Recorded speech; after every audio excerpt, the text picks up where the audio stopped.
Alors, nous arrivons donc pour les quatrièmes au cours sur la variation de pourcentage. Donc, variation de pourcentage signifie augmenter, réduire une quantité d'un certain pourcentage. Donc là, c'est vraiment un paragraphe qui est à part, puisque augmenter une quantité d'un certain pourcentage, ça signifie que l'on va rajouter un pourcentage de la quantité initiale. Réduire, comme les soldes, quand on parle d'une réduction de 20%, ça veut dire que notre quantité de départ va être réduite d'un pourcentage de sa quantité initiale. Donc là, il va y avoir deux choses. Et pour ça, on va voir du coup plusieurs façons, plusieurs méthodes. Première méthode, comme à chaque fois, une méthode de cours qui va nous dire qu'on va devoir calculer un coefficient. Puisqu'on est dans de la proportionnalité, une variation de pourcentage, ça reste une relation de proportionnalité. Alors là, normalement, encore une fois, c'est pas balancé comme ça. On fait une petite activité pour découvrir un petit peu les choses. Là, comme les activités, elles sont un peu plus... Je préfère vraiment les pratiquer pour avoir vu un petit peu au tout début sur les puissances que vous aviez du mal. Je préfère vous donner le résultat et quitte à ce qu'on fasse plus d'exercices que moins d'activités d'introduction parce que les activités d'introduction, normalement, vous avez vraiment besoin de ma présence.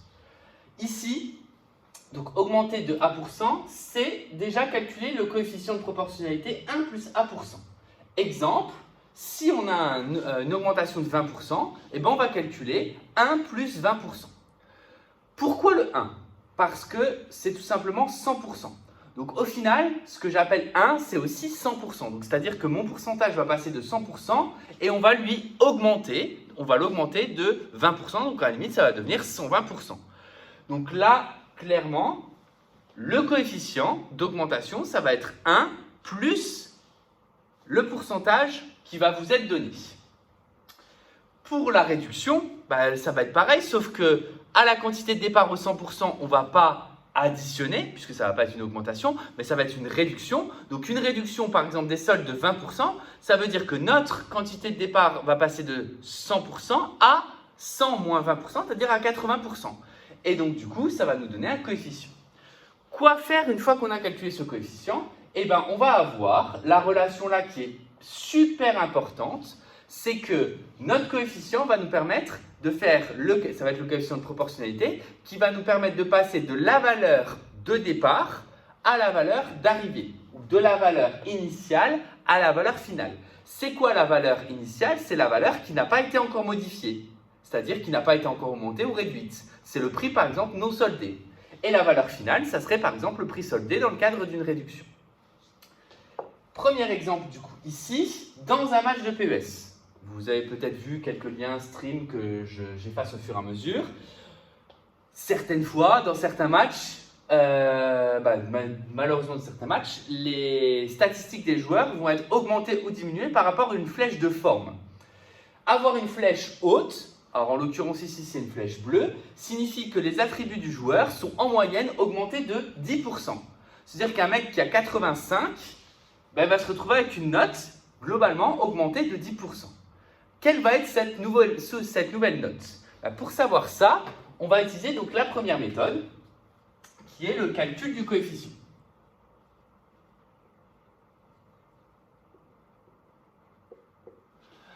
Donc, on sait que notre valeur initiale, ça va être 85. Je vais trouver le coefficient. Et en multipliant 85 par le coefficient, ça va me permettre de trouver la note finale. Et du coup, les statistiques vont être augmentées. Alors, j'ai pris en moyenne 10%, mais en sachant que peut-être qu'il va être plus précis de 15% et qu'il va être plus rapide de 9%, voilà, etc. Mais en moyenne, ça fait une augmentation de 10% pour simplifier les choses. Dans tous les cas, le calcul du coefficient, c'est donc égal à 1 plus 20%, 1 plus 10%, pardon, c'est-à-dire 100% plus 10%, pour traduire ça en termes uniquement de pourcentage, c'est-à-dire 110%. Mais 110%, c'est quoi? C'est 110 sur 100.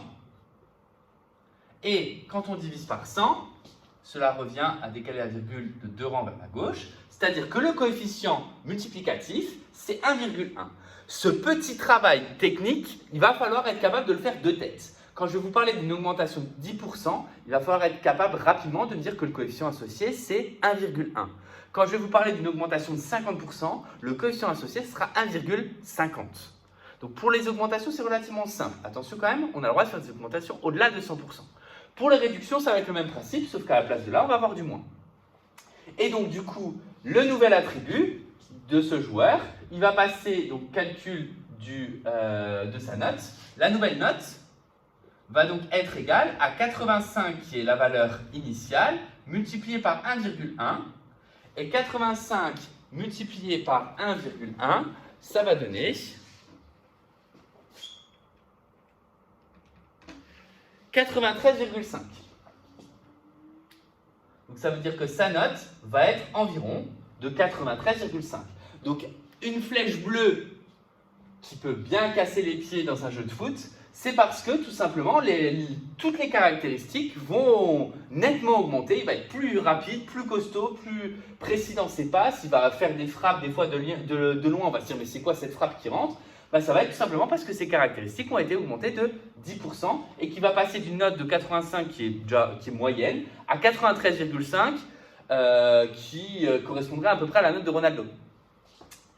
Voilà pour la première méthode. Une autre méthode serait de calculer, donc ça c'est la méthode, on va dire 1 parce que c'est celle vraiment que je préfère.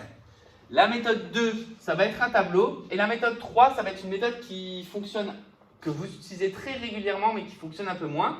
Donc qui va être de calculer de combien ça augmente, donc le montant de l'augmentation pour pouvoir ensuite l'additionner. La méthode 2, c'est un tableau. Encore une fois, pourcentage. Et ici, note. Le pourcentage à la base, il est de 100%. Le fait de l'augmenter de 10%, il va passer à 110%. Donc là, je peux mettre une flèche, plus 10%. On ne voit plus grand-chose avec ce stylo. Donc plus 10%, je vais tomber à 110. La note à 100% correspond à 85.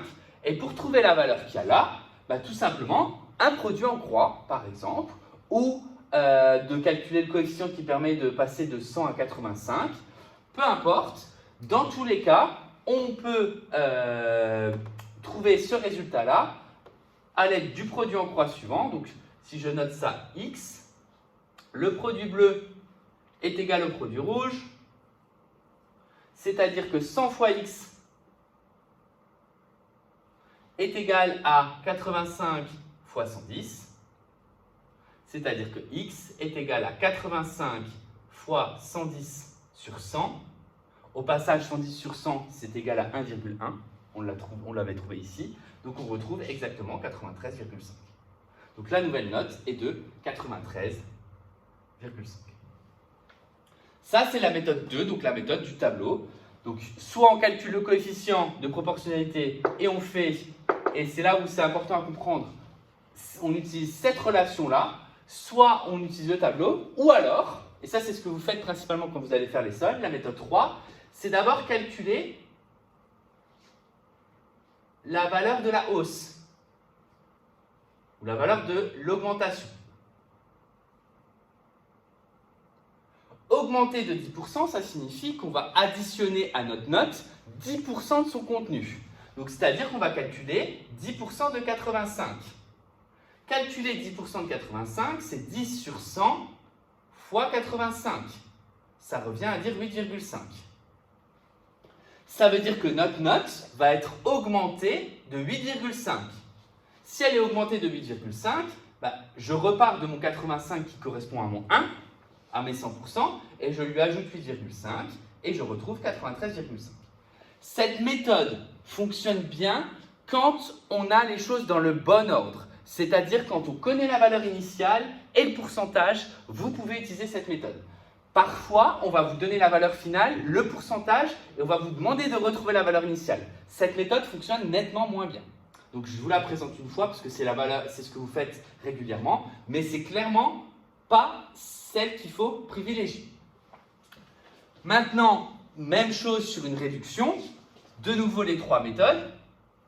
Sur une réduction, donc une console coûtait 150 € et on va imaginons que ça soit la PS4 là, elle coûte maintenant peut-être un peu plus que 150 €. Comme il y a la PS5 qui va sortir, hein, comme vous le savez, hein, puisque vous êtes déjà en train de vous cotiser pour m'acheter mon cadeau de fin d'année, je le sais déjà, enfin, ou je l'espère, je ne sais pas. Bref, donc 150 €, je lui enlève 60%, je vais calculer le coefficient, donc calcul du coefficient.